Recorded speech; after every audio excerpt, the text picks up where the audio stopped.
In a hurry to get divorced without the involvement of his convicted wife, the husband came to court with his mistress and mother-in-law. Just as there was a knock at the door. "Well, listen, you're a woman, they won't give you much. And besides, I will support you with all my might. I'll send you packages, come to visit," Morgan persuaded Jennifer. "You won't even notice how it all ends." "I'm scared," she whispered. "It's prison, not a holiday home." "Jennifer, think about it yourself. Wouldn't it be better if I served the sentence?" Morgan exclaimed. "I definitely can't stand it there." Jennifer had been in the colony for 3 years, which had become, if not her second home, then certainly a familiar place. She ended up here by chance, you could say, out of her own foolishness. She trusted the partners her husband brought in. They, of course, promised mountains of gold and all kinds of assistance. "Don't worry," Jennifer Nelson, a solid man who introduced himself as Ernest, reassured her, "someone is already waiting for us to visit. You just need to submit the documents for his signature and tell him it's from me. And that's it, the deal is done. The tender will be in your favor." "But that's illegal," Jennifer was frightened. "I could go to prison." "Come on, everyone does it. You don't even have any real competitors in this tender. Just a precaution." Just in case, Ernest convinced her, and Jennifer agreed. Moreover, Morgan claimed that his former classmate, a well-connected guy who had risen high by chance, was helping them. Jennifer always blindly trusted her husband. She loved him very much. She went to sign the papers with Morgan. He was a co-founder of her firm, but only one person was allowed into the office. Jennifer went alone and passed on greetings from Ernest. All the documents were signed quickly, and a month later, their company won the tender. However, later, that very official who had signed was caught taking bribes. All deals and tenders involving him were reviewed, and then those who had won them or benefited were arrested. Jennifer had essentially fallen victim to the wheels of justice. Of course, she expected her husband to help her, but he calculated that she would receive a lighter sentence and forced her to grant a general power of attorney for managing all the company's affairs. Even her mother-in-law, with whom Jennifer had always had a strained relationship, was sweet to her this time. "Don't ruin my son," she wailed, throwing herself onto her daughter-in-law's chest. "I can't do without him here." "Of course not, Caroline," Jennifer replied. "We've already decided everything, don't worry. We'll say that Morgan had nothing to do with it. Especially since your signature is on the documents," her mother-in-law said, calming down. "There's no need to involve Morgan. You could have done without these machinations at all. And now my son has to suffer and save your business. What a shame." Jennifer had once started the business with her father, who was no longer alive. There was no one to reason with her or prevent her reckless actions. They started simply with ready-made meals, and now the company operated like a catering plant, supplying products to many schools and kindergartens. By granting the power of attorney, she hoped that Morgan would at least manage to keep her business afloat. She also harbored hopes that a good lawyer would somehow ensure her a suspended sentence. But that didn't happen. Right from the courtroom, she was taken away in handcuffs. Morgan hid his eyes. Although she had a hired attorney in court, once she ended up behind bars in the colony, any support ceased. At first, Jennifer thought it was the local administration's machinations. But a more experienced cellmate, Stephanie, explained everything to her. "Your husband just abandoned you. He's earning income and strolling around freely while you sit here at his mercy. Don't tear your soul apart, Jennifer, it's not worth it." "It can't be. Morgan loves me," Jennifer insisted. "He's just very busy, running a business and can't come." "Oh, Jennifer, how many naive girls like you have I seen?" Stephanie sighed. "They're fooling you, the men. You'll see for yourself later. But it will be too late." But for 2 years, Jennifer didn't believe it. She wrote letters and waited for visits. Then she understood. There was no point in waiting for a response, just as there was no point in expecting the promised early parole that her husband had long forgotten. In the colony, she learned a new profession as a seamstress. They made uniforms for various divisions. She spent her small earnings in the shop. Fortunately, she didn't have to compensate anyone for damages, as many did in the colony. Overall, Jennifer had a good reputation. They would have easily granted her parole, but she understood nothing about legal matters. She also had a weak idea of where to find a lawyer. So, she would have served the entire 5-year term, but then chance intervened. That summer, in the region where Jennifer was serving her sentence, an increased fire hazard was declared. Open flames were prohibited, but the drought was such that even a ray of sunlight passing through a small glass could ignite the grass. This happened regularly. The electrical wiring couldn't handle it. The old transformer near their barracks and the administration building of the colony frequently malfunctioned, causing power outages. One hot day, it caught fire altogether. The flames spread to the neighboring buildings. Most of the management was at lunch in the cafeteria at that time, so the emergency wasn't immediately reported. The inmates in Jennifer's barack took advantage of the general chaos and scattered. But she stood there, watching the fire engulf the prison administration building. Suddenly, a face twisted in horror flashed by the window. But the firefighters still hadn't arrived. They were overwhelmed with work during the hot season. Without thinking, Jennifer rushed to the nearby water intake column, soaked her t-shirt and robe, pulled one of the garments over her head to cover her face, and then yanked the door of the burning building. It was already warped from the flames. It wouldn't budge easily, but Jennifer was determined. She managed to wrench the jammed wood off its hinges. Then she dashed down the smoky corridor toward where she had seen the woman in the window. The woman had already crawled under a table and was almost out of it. Not seeing her face, Jennifer threw the soaked robe over the woman and dragged her along. The door was already engulfed in flames. As soon as they burst out of the building, it began to collapse. The saved woman squatted down and started coughing, but Jennifer stubbornly pulled her toward the column, making her wash her face. Meanwhile, the colony's warden, Michael Oswald, came running toward them with a face twisted in terror. He was waving his arms and shouting something. Then he threw his arms around Jennifer. "Save us," shouted Michael Oswald. "I'll be forever in your debt." "But I didn't do anything special," Jennifer replied before losing consciousness. She woke up in the infirmary. There, she learned that the woman she had rescued from the administration building was the warden's daughter. She had briefly stopped by to see her father at work. He had asked her to wait in his office. When the fire broke out, Charlotte, as she was called, simply couldn't orient herself and find the exit. From that moment on, Jennifer's life in the colony changed completely. She began receiving packages from Charlotte and started wearing the nice sports suit gifted to her by the woman she had saved. The warden personally ensured that her application for early release was processed on time. Very soon, Jennifer was supposed to be free. Morgan, on the other hand, was not wasting any time. Having sent his wife to prison, he felt quite confident as the master of the business. However, the business was not doing particularly well in his hands. By the end of the first year, he sold the catering plant using the general power of attorney. Then, all the property acquired during their marriage was auctioned off, including Jennifer's personal belongings. Morgan understood well that if his wife returned, he would have to give everything back and explain why he had not supported her all these years. Therefore, after selling everything he could, he filed for divorce.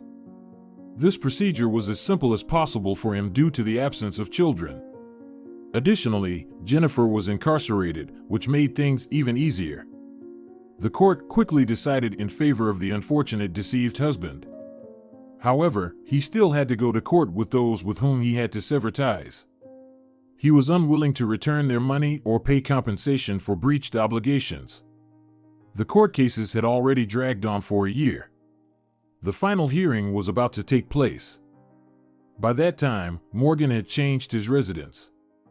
He bought a second apartment in his mother's name and moved all the money to Caroline Oldman's accounts. Now, even if Jennifer were to be released, it wouldn't change anything. She would be left with only debts. According to the documents that her husband concocted with experienced lawyers, the property was sold at minimal cost, and Morgan found himself unemployed. Of course, he told everyone how treacherously Jennifer had deceived him, setting him up with her winning tender. He wisely kept his involvement in it a secret. In the new apartment, which was registered in his mother's name, Jennifer's ex-husband was not living alone. He had been dating Gabrielle, a former secretary and friend of Jennifer, for 2 years. The girl was beautiful but not particularly smart, yet she knew how to see her own benefit. Gabrielle began to comfort Morgan right after Jennifer ended up in the colony. She genuinely believed she owed nothing to her former boss. Morgan was not involved in any business matters at the time. He happily squandered the money he received for his now ex-wife's assets and was absolutely content. He was sure that Jennifer would return from the colony only in 2.5 years. During that time, he could easily erase all traces of his machinations. He and his mother had already planned to move to a city closer to the sea, a beautiful and sunny one. Meanwhile, Jennifer was preparing for her conditional early release and worrying about how her husband would greet her. Did he miss her? Had he managed the business? These were questions she asked herself while secretly knowing the answer. Her barack mates added fuel to the fire. The women were much more experienced than 30-year-old Jennifer. Many had already served multiple sentences for economic crimes and fraud. They advised her not to notify anyone in advance about her release. Of course, she wanted to call her husband, but she listened to them. She postponed it for later. Jennifer, you need to understand. First, you have to assess the situation. What if he has someone else now? Anything can happen. Come back, take a look around, and then figure things out, suggested the experienced Stephanie. My first husband, managed to die while I was serving my sentence. I only found out when I got out. I still can't believe Morgan could betray me, Jennifer replied. Who knows what circumstances there were? Maybe his competitors overpowered him or something else. In business, you just have to let your guard down, and they'll eat you alive. Well, Jennifer, you really have twisted things, Stephanie smirked. There's no need to pity him. If he were a decent guy, he would have been sending you packages. But this... TCH, he's not a man at all. These arguments went on endlessly during their free time from work. Jennifer grew more anxious and withdrawn. Just before her release, the warden, Michael Oswald, approached her. He asked her to come to his office. Once inside, he seated Jennifer in front of him and said, I understand everything. You have a difficult task ahead, to return to normal life. Early release will simply allow you to go free, but you've likely already lost your reputation. Yes, I understand, Jennifer replied. But I can definitely rise up and not fall again. I'll be more cautious.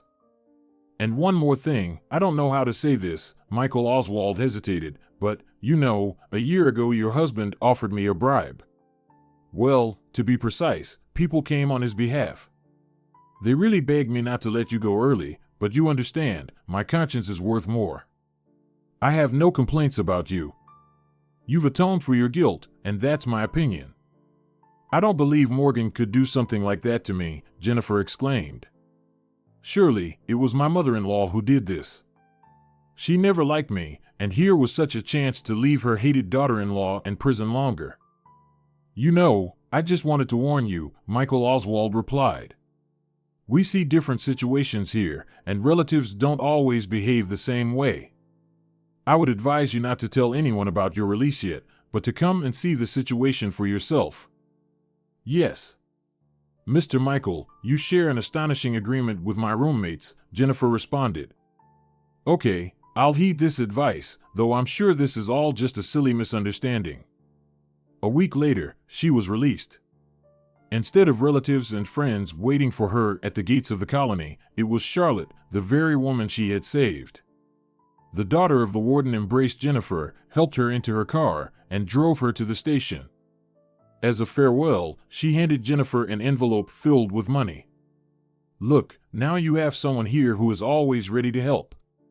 If things get tough, come by. I'll help you however I can. Thank you, Jennifer smiled. You and your father have already done so much for me. This isn't enough to repay, sighed Charlotte. All right, go now. The train has already been announced. Be happy. They hugged once more. Jennifer knew she was heading into the unknown, but that didn't stop her, as she was certain that at home she had a place to live, a business, everything she needed for a normal, ordinary life. She hurried home from the station, dreaming of a hot shower, but instead found a locked door with a new lock. Confused, Jennifer knocked on her neighbor's door. She was a retired teacher. The woman opened the door and gasped. Jennifer, oh no. How could this happen? Morgan said you wouldn't be released for another 3 years. But you see, the apartment has been sold. What do you mean? Jennifer exclaimed. I'm the owner. Well, I asked the new owners, and they said it could be done through a general power of attorney. And Morgan hasn't lived here for 6 months. All I know is that he recently divorced you. He said that your consent as an inmate wasn't needed for that. Divorced? Wait, you must be mistaken, Jennifer said, horrified, beginning to sink to the floor. Her neighbor caught her and seated her in a chair in the hallway. And also, Jennifer, why was your Morgan here? He was expecting a summons from the court. For some reason, to this old address. He said there was a mix-up. But he didn't wait for it. They brought it later. I signed for Morgan, thinking to myself, what is he even suing for, and I don't have his phone number to ask. Can I take a look at that summons? Jennifer asked. The neighbor brought her a piece of paper that had today's date and the name of the court written on it. Jennifer knew where it was located. She realized this was her only chance to see her husband and find out everything. She dashed out, gathering her things to leave. Jennifer, wait, I have something else to say, the neighbor stopped her. Morgan has been with another woman for a long time. I used to see her with you. I think her name is Gabrielle. They've been together ever since you were arrested. He even came here with her last time. What a scoundrel. Jennifer nodded silently and rushed down the stairs. Then she sprinted to the bus stop. She arrived at the court in record time and spotted her husband with his mother and her former secretary from a distance. They had arrived early, apparently having learned the hearing date from another source. They only noticed Jennifer as they approached the door. Gabrielle immediately squealed and hid behind Morgan, who roughly asked, "What are you doing here? Did you escape from the colony? Aren't you afraid of getting arrested?" "No, sweetheart, of course not. I'm legally released." "It's a conditional early release," Jennifer smiled, hiding her pain. "And there are so many updates. It turns out you're my ex-husband now. The apartment is sold. What about the business, Morgan? Did you sell that too? What did you think, that I would sit around waiting for you?" he sneered. "Don't expect any money, it all went to cover damages. I'm still dragging myself through court. Now that you're out, it's your turn to deal with this. Let them file a lawsuit again." "How could you?" "I believed you," Jennifer sobbed. "And you didn't send me a single package all these years. I won't even mention the lawyer. And now it turns out I'm without a business, an apartment, money, and a husband. Well, thanks a lot. You might as well have served the sentence yourself." "Why would I?" the mother-in-law snapped at her daughter-in-law. "If you didn't have the brains to refuse to sign that paper Ernest slipped you, why should my son suffer? He doesn't have anything now. You can sue all you want, there's nothing to pay with. Didn't you, Caroline Oldman, become the new owner of my money?" Jennifer asked angrily, realizing she had hit the nail on the head. Her mother-in-law flushed, her ears turning pink. Just then, the other side of the case arrived. Seeing Jennifer, they were quite surprised. The lawyer ran to consult with the judge. Then Jennifer was called inside and a pass was issued in her name. They all entered the courtroom. There, Jennifer could no longer contain herself. She stood and listened to her former partners, whom her husband had deceived and abandoned without compensation. She wished she could sink into the ground out of embarrassment. Then it was her turn to speak. To the judge, Jennifer stated, "You see, I just returned to the city today. Yes, from a correctional facility, although I still consider my sentence unfair. But my punishment has been served.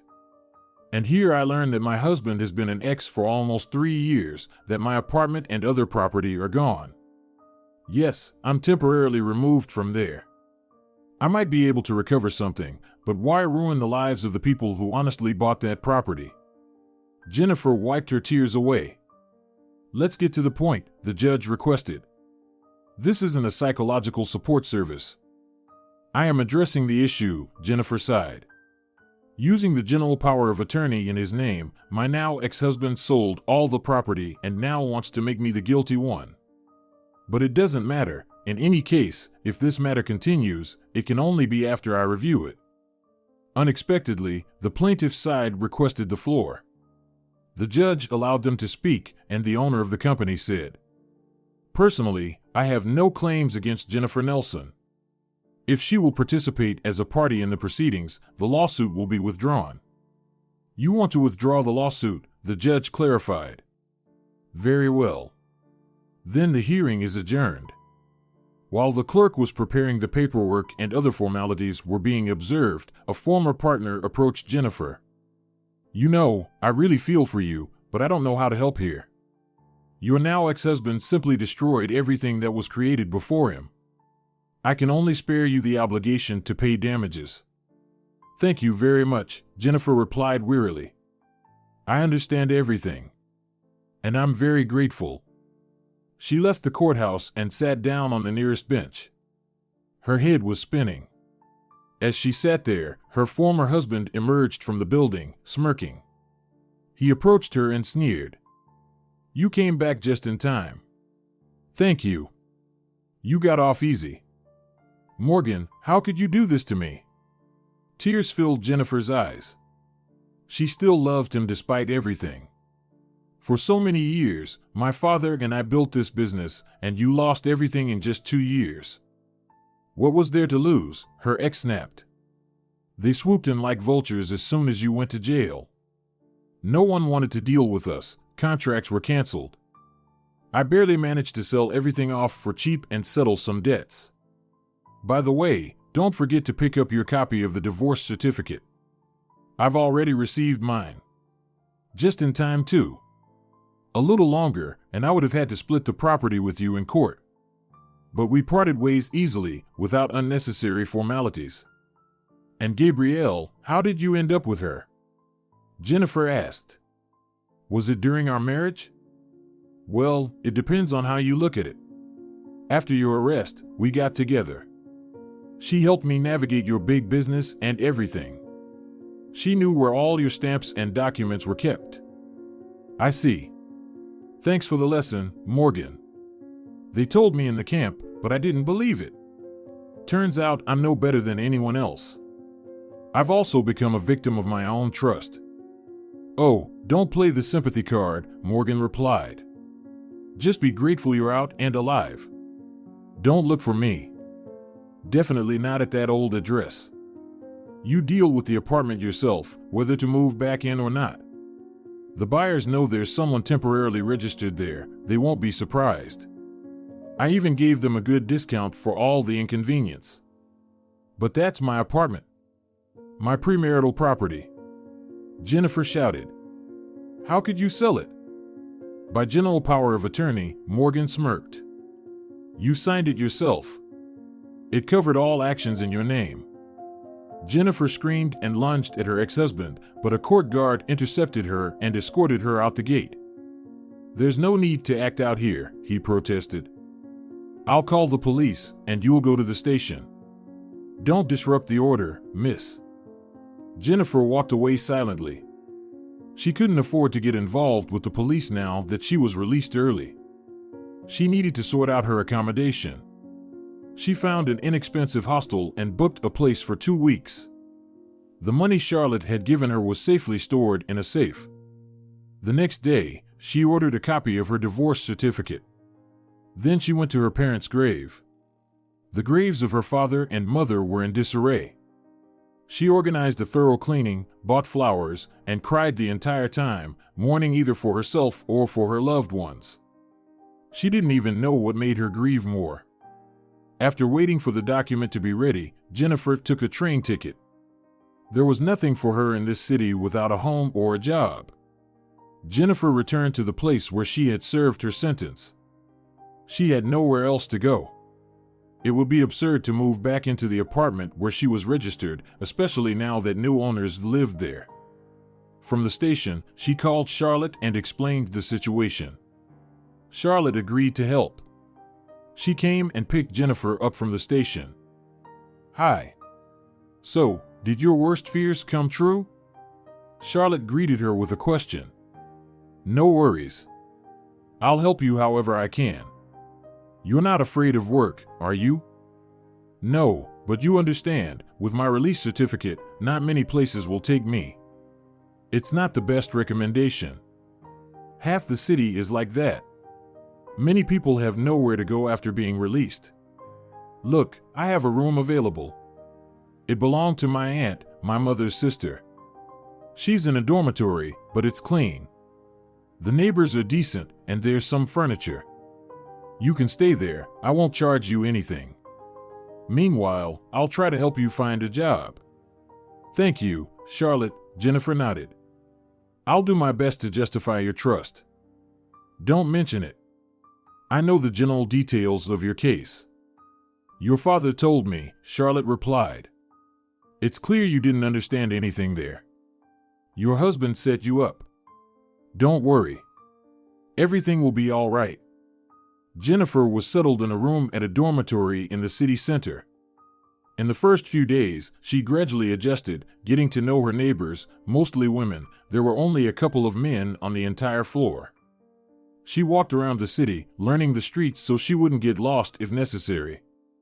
A week later, she called Charlotte. "Listen, we need to get you a health book. I have acquaintances looking for a dishwasher in their restaurant. Of course, it's not the position to dream of, but you have to start somewhere." "Yeah, I understand," Jennifer replied. "I don't really want to go back to working in public catering, but on the other hand, I know that field pretty well." "That's what I thought." "They're willing to pay daily at first," Charlotte explained. "If you pass the probation period, they'll officially hire you." "Thanks." "All right, I'll get the health book and call you," Jennifer said. The next day, she was already taking tests.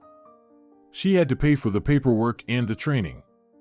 In the evening, she complained in the kitchen to Stephanie, who had also been released and was now living in the same dormitory in her own room. "Seems like someone is doing a good deed for me by finding me a job. But I still feel uneasy," Jennifer said. "Listen, Jennifer, let's skip the sentimental stuff, okay?"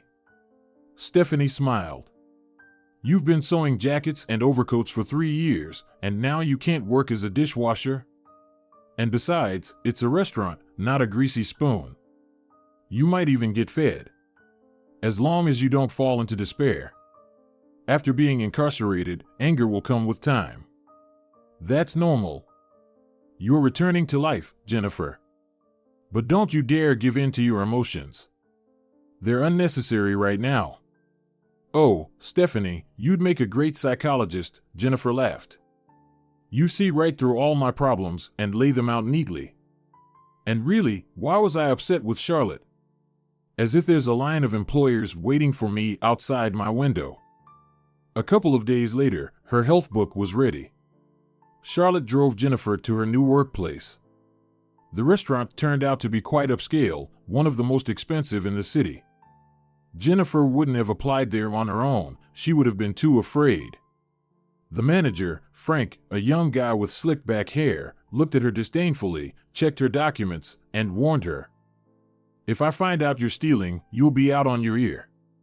And if you want to know, I'm against hiring ex-convicts.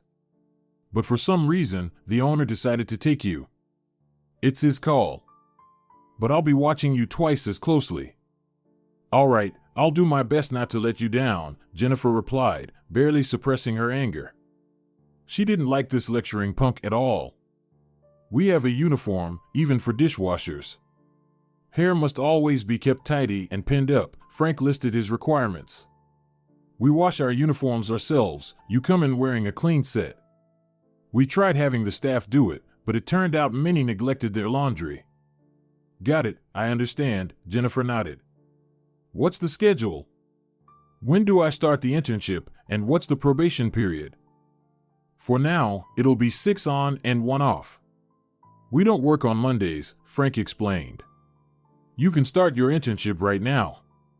Work for a month, and then we'll decide.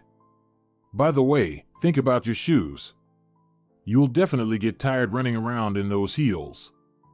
Better buy some cheap sneakers. Jennifer nodded. That same day, she stayed on for a shift. The restaurant opened at noon and operated until midnight, and sometimes longer for special events.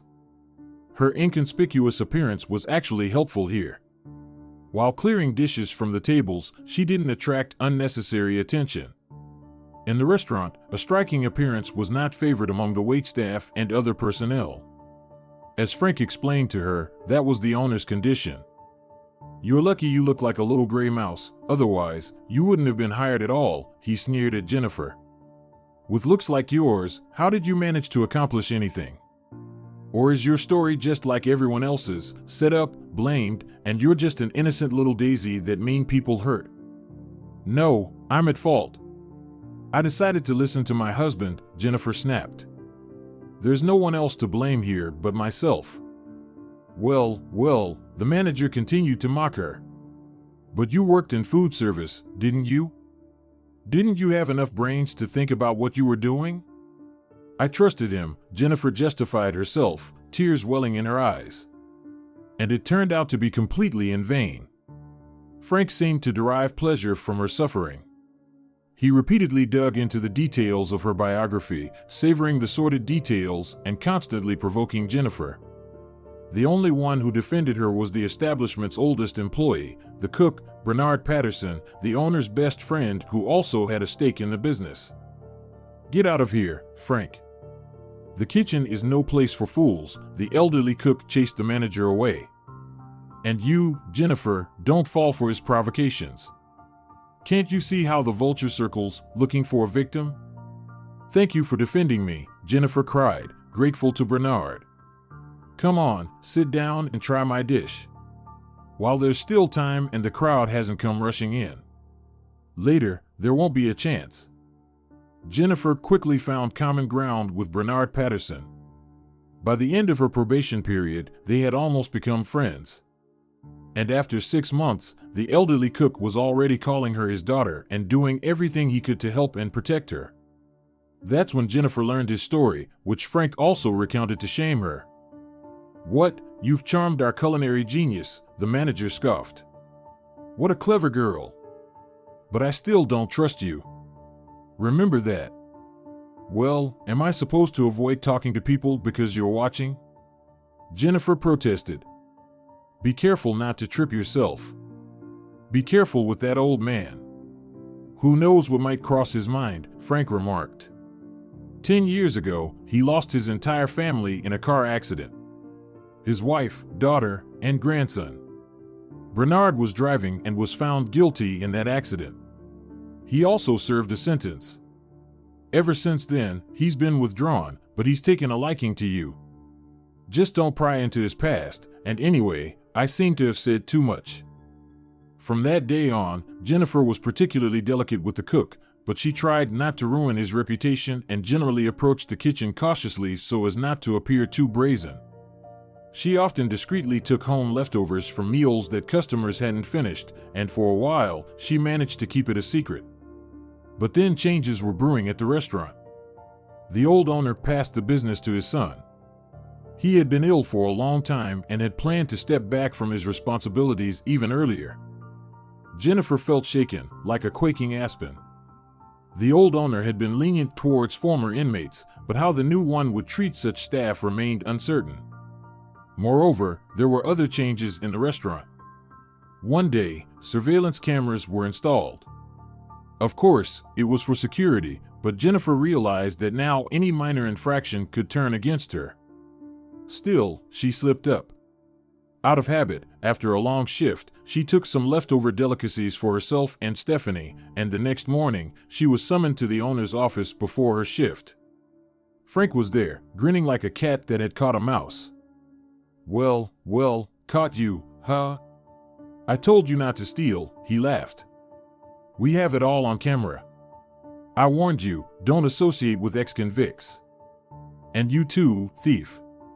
You take everything that isn't nailed down. Actually, I only took scraps that were supposed to be thrown away. Or didn't your cameras catch that? Jennifer inquired. And yes, I'm an ex-convict, so what? I'm not a killer or a thief, I'm just a person who got set up. Well, then you'll be heading back to the colony. Let's see how you sing there, Frank smirked. As if we have no other problems in the restaurant, Jennifer snapped. Like the double bookkeeping and your, Frank, schemes. I've been in food service since I was 16, starting with my father. You think I can't recognize manipulation with invoices? I've kept quiet until now. I didn't want to get fired, but now that everything has turned out like this, you're going down with me. What's this about the invoices? The new owner, who introduced himself as Jonathan, asked. I haven't really looked into it yet. Let me show you the paperwork, Jennifer offered. Jonathan rummaged through his desk and handed her a stack of printed reports, apologizing, the rest is on the computer. I didn't have time to print everything, though my father always valued paper documentation. And rightly so. It's easier to spot every mistake here, Jennifer smiled, took a pencil from the desk, and began making notes. After an hour, Frank's list of transgressions could lead to a hefty prison sentence. The administrator stood pale as a ghost, while the new owner and Jennifer reviewed the reports. The restaurant didn't open that day. Instead, the police were called. Huge shortages and manipulations came to light. Frank left for questioning straight from his workplace. The new owner wanted to take the matter to court, and Jennifer said, "This man has been deceiving my father for years, and he started with us as a simple waiter. Thank you for not being afraid to speak out against him. I don't even know how to tell my father now." Well, how could you stay silent? I didn't even suspect the scale of it, Jennifer replied. Jonathan, what will happen to the restaurant now? Who will manage it? How are we going to open tomorrow? Well, you will, Jennifer Nelson. Right now, the accountant will prepare an order. You know she's juggling both the bookkeeping and administrative tasks. It's time for you to work in your specialty. I see you have experience and a desire to do something good, he answered. Of course, I won't refuse. Just keep in mind that you're hiring a manager without a degree, and right now, apart from my passport, employment record, and medical certificate, I have no other documents. That's all right. But we will need to address your clothing and appearance. You can't look like that at your position. I'll ask my fiancée, she can help you with that. The employer will cover all costs, Jonathan smiled. Consider this my gratitude for your help today. He really made a couple of calls, and in half an hour, a bright red-haired girl with long crimson nails and a leopard print dress burst into the office. What's the rush, Jonathan? Who do we need to dress up here? I don't understand anything at all. Here's the girl. Tomorrow she needs to look like the administrator of a luxury restaurant and match our status. Can you handle it? Jonathan explained to Jennifer. This is Georgia, my fiancée. A designer and stylist. Jennifer could only nod in shock. She suddenly pictured Georgia dressing her in leopard print. But Georgia knew her stuff. After looking Jennifer over, she said to Jonathan, "Give me the money. First, we'll go to the salon, then shopping. There's a lot of work to be done. Did someone cut her hair with a lawnmower? What's with the mouse-colored hair? Where's the makeup? All right, let's go, shabby, we'll make a person out of you." Until late in the evening, Jennifer was with Georgia. They cut her hair, dyed it, tried on shoes and suits. Jennifer felt like a mannequin being tailored to fit certain standards. But there was no turning back. She also missed shopping, her fashionable looks, and high-heeled shoes. After all, they used to be part of her image. In big business, you had to look expensive and stylish. After finishing with her makeover, Georgia suggested, "Well, I think I might have overdone it a bit. It's scary to leave Jonathan alone with you now. How about we hit a bar and celebrate?" "No, thanks," Jennifer replied. "I have to work tomorrow. I need to be in shape." "Well, look at you," Georgia smirked. "You turned out to be quite the vixen, with character. Just don't look at Jonathan, he's mine, and you're not his type." "Believe me, I wasn't planning to," Jennifer smiled. "I just got divorced. I'm not really in the mood to start new romances. I know women like you. 1 minute, and you're married again. You all act so poor and miserable, and men fall for it." At home, as she unlocked the door to her dorm room, Jennifer nearly scared Stephanie. The older woman didn't recognize her former Barack roommate in this slim, stylish brunette with a strict bob and screamed from the hallway, "Hey, who are you? What are you doing messing with the lock?" She charged at Jennifer with her fists raised. After they laughed and cleared up the misunderstanding, Jennifer twirled in front of the mirror. She looked stunning. Even Stephanie admitted it. Jennifer said, "Listen, enough with the moping around at home. Come work with us as a dishwasher. You have a health book. You clean at the store. And with the staff changes, we need a new dishwasher." "Yeah, and maybe I'll end up the restaurant manager," Stephanie laughed. They discussed the events of this unusual and very long day for a while before heading off to their separate rooms. The next day, both women went to work. The security guard at the restaurant didn't recognize Jennifer right away either. But Jonathan was the most astonished. "But you're a completely different person," he exclaimed. "Wow, women really know how to change." Jennifer just smiled. With her new image, her former confidence returned. Until nightfall, she greeted guests with a broad smile, overseeing the staff's work, and Stephanie immediately charmed Bernard Patterson. They got along easily. Unexpectedly, Jennifer thought about how much she missed the times when she was a businesswoman. Returning home with her friend in the evening, they discussed this topic. "You know, I'll work for a while, then I'll try to get my business back or start anew. I'm sure my mother-in-law led my husband astray. She never liked me from the beginning. She always tried to set me up or undermine me. Morgan would never have dared to do that." "Don't make him out to be an innocent lamb," Stephanie retorted.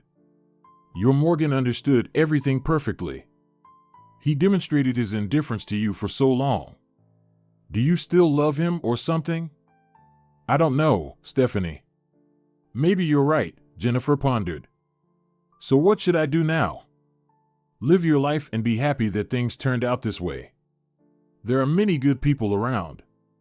I'm almost 50, and I'm happy with each new day, with work, and with the people around me. Because freedom makes everything taste sharper." Putting her plans on hold, Jennifer actively engaged in the restaurant work. 6 months later, she moved out of her room. Now she and Stephanie were renting an apartment together closer to work. But Jennifer understood that it wouldn't last long. Her friend suddenly found herself in a whirlwind romance with the cook. It was heading toward marriage, and her future husband insisted that his beloved move into his house. Jennifer had fully settled into her new position. She got along great with Jonathan, easily finding common ground, which annoyed Georgia greatly. She constantly threatened Jennifer with retribution if she didn't stop trying to steal her fiancé. But Jennifer wasn't afraid. She was once again a confident woman who feared nothing, armed with experience and a wealth of knowledge that had cost her dearly. One day, on her way to the restaurant, Jennifer noticed a 7-year-old boy rummaging through the garbage bins nearby. The child didn't look like a homeless kid, but rather simply unhappy and malnourished. "Come here," Jennifer called him over. "What are you looking for?" "Food for my dad and me." Mom ran away a long time ago, right after I was born, and my dad worked on a construction site but fell and hurt his back. Now it hurts him to stand and walk for too long. We don't have enough money, the boy complained. All right, come with me. What's your name? Jennifer invited him, opening the restaurant door. Don't be scared, I'll just give you something to eat, and then you can go. My name's Frederick, the boy mumbled. It's expensive here, I'd better leave. Stop it, I work here. No one's going to charge you. If you like the food, you can come every day with containers or trays. Why are you being so nice? The boy asked, surprised. Everyone usually chases me away. Because, Frederick, I know that life can be very different and everything can change easily. Like the pieces in a kaleidoscope. One day you're healthy and happy, and the next, you're sitting in prison, Jennifer sighed. She entrusted the boy to Bernard and Stephanie's care. She instructed them to feed him that day and any other days he came. A month later, everyone knew Frederick. He approached Jennifer and said, Dad wants to meet you. He's very embarrassed to take this food. All right, on my day off, I'll come to visit, Jennifer smiled. Just give me your address, and I'll definitely come by. The next Monday, she actually did go. Frederick opened the door dressed unusually smartly, in a white shirt and dress pants. Well, look at you, little gentleman. Jennifer smiled. Where's your dad? Oh, I'm right here, a voice called out. Leaning on a cane in the doorway stood a young man. Jennifer gasped. There can't be such coincidences. What do you mean? The father asked her. Let's get acquainted. My name is Nicholas. Very nice to meet you, Jennifer. Excuse me, but may I take your picture? It's very important, she exclaimed excitedly. Well, if it's that important, go ahead and take your shot. Jennifer stayed for a visit until evening. The next day, she arrived at the restaurant early to have time to talk with Jonathan. She showed him the photo and asked who was in it. Well, it's me. But I look a bit older for some reason, and the outfit is strange, the interior too. What's this about? Some new photo editing program? Cool. I should show it to Georgia. No, Jonathan, there's something different about it. This is a real person. And he looks just like you. I don't believe in coincidences like this. Well, fine. Maybe he's my doppelganger. I don't know. I could show my parents. Let's see what they say, Jonathan replied. He got ready and left. An hour later, he called Jennifer. We're not opening today, I'll send a car for you. Jennifer was taken to Jonathan's parents' house. Finally, she saw the first director and owner of the restaurant who wasn't afraid to vouch for ex-convicts. But the biggest shock was meeting Jonathan's mother. The woman rushed to Jennifer in tears. Please, tell me where you saw this man. I really need to know. Well, if it's important, I'll give you the address. But do you know why he looks so much like Jonathan? Jennifer asked the question that had been bothering her since yesterday. It's just unreal. There can't be such coincidences. But keep in mind, Nicholas is ill right now. He has a back injury, walks with difficulty, and is raising his son alone. Even more reason he needs our help, the woman, introducing herself as Miriam Phillips, cried out. Ernest, we're going there. Miriam, wait, not so fast, smiled an elderly, weary man from the chair. I think people should be prepared for this joyful occasion. What's happening? Jennifer and Jonathan exclaimed in unison. Well, 30 years ago, I gave birth to twins, Miriam began her story. They performed a C-section, the delivery was difficult. I don't remember much, just the contractions and then a blackout. But they only showed me one boy. They told me the other one didn't survive. My husband and I mourned that tragedy and began raising our Jonathan. But it turns out my second son has been alive all this time. Wow, what a story, Jonathan could only stammer. Mom, we really need to hurry. But we're still going to do a DNA test. You never know, there can be some miraculous coincidences. But Miriam was no longer listening to her son. She was shouting into the phone at the driver, demanding that he bring the car to the gates immediately. Then everyone loaded up and headed to Nicholas's address. Miriam was delighted at how whimsically people's fates unfolded. For instance, her grandson ended up in the restaurant by chance, leading them to his father. The meeting of the newfound relatives was emotional. Nicholas and Frederick were slightly overwhelmed by all the attention, especially by the resemblance of the twins. Then came the preparations. Miriam Phillips categorically refused to leave her son and grandson in such conditions. They all went to Jonathan's parents' house, where Jennifer was now also a welcome guest. A week later, the results of the DNA test were revealed. Jonathan and Nicholas were indeed twins. The parents immediately wanted to give the second son a share in the property and business. Nicholas was scheduled for surgery at the best clinic in the area, and his mother stayed close to her grandson Frederick, who was very worried about his dad.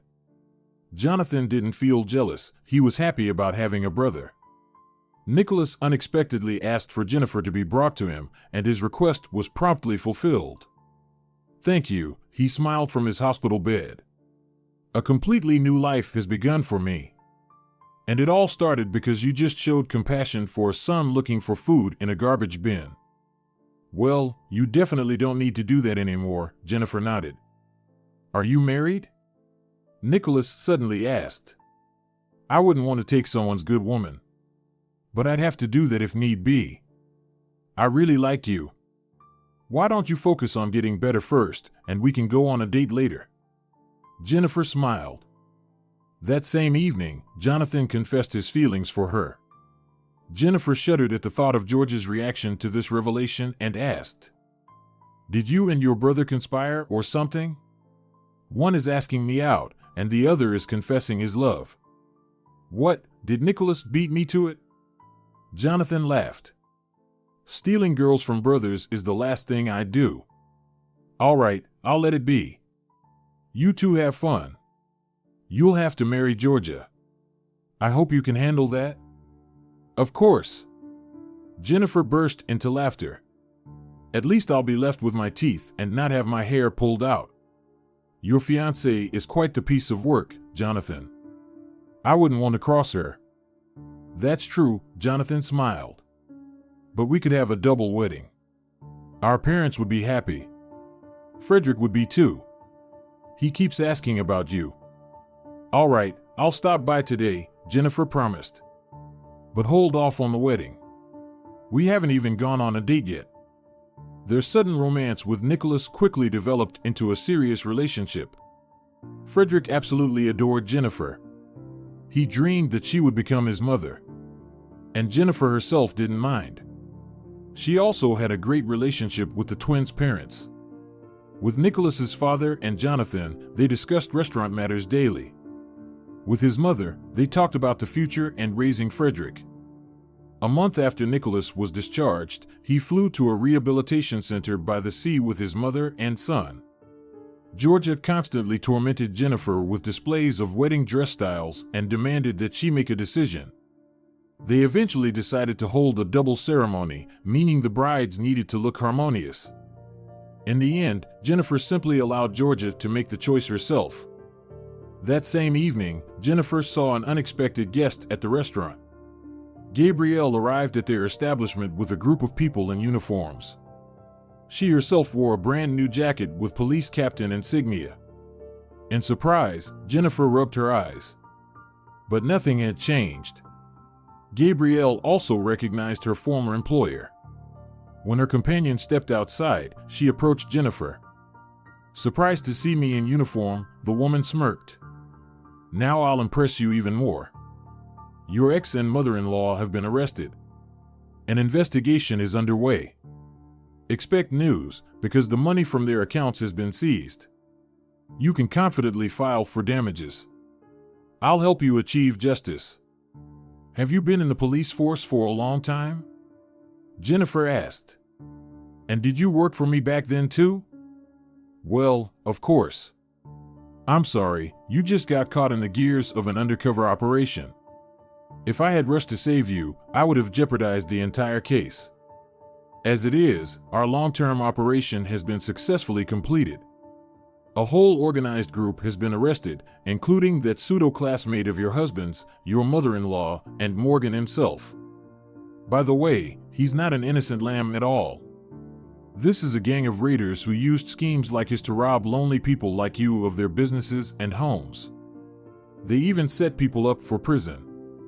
And how many of us are there? Jennifer asked in a subdued voice. If I'm not the first. There are at least 3 victims in the case, Gabrielle reported. Give me your contact information, address, and phone number. I'll pass it on to the investigator, and he will call you. Listen, I can't promise that there will be rehabilitation in your case, but the chances for compensation are pretty good. We caught them just before they were about to flee abroad. The criminals had sold off all their assets and were preparing to take the money out. And now their accounts are frozen. Wow, Gabrielle. Jennifer laughed. I thought I was just working with a pretty, dim-witted secretary. You know, if they gave out awards for that role, I'd definitely win one. Gabrielle smiled thoughtfully. For now, all I have is a certificate of honor and another title. That evening, Jennifer shared this news with Nicholas over the phone. A week later, she was answering questions from an investigator sent from the capital. Her regional authorities didn't trust the case to anyone locally. The gang was just too large, and its interests extended far beyond the region. A month later, Nicholas's rehabilitation ended. He returned from vacation with his mother and son, no longer limping and even without the cane he had relied on for walking. Frederick brought Jennifer a bunch of souvenirs from the seaside, various pebbles and shells, and she suddenly realized how much she missed the boy, who had never known a mother's affection. Another month later, there was a lavish wedding for the twins and their brides. Of course, Stephanie was Jennifer's maid of honor.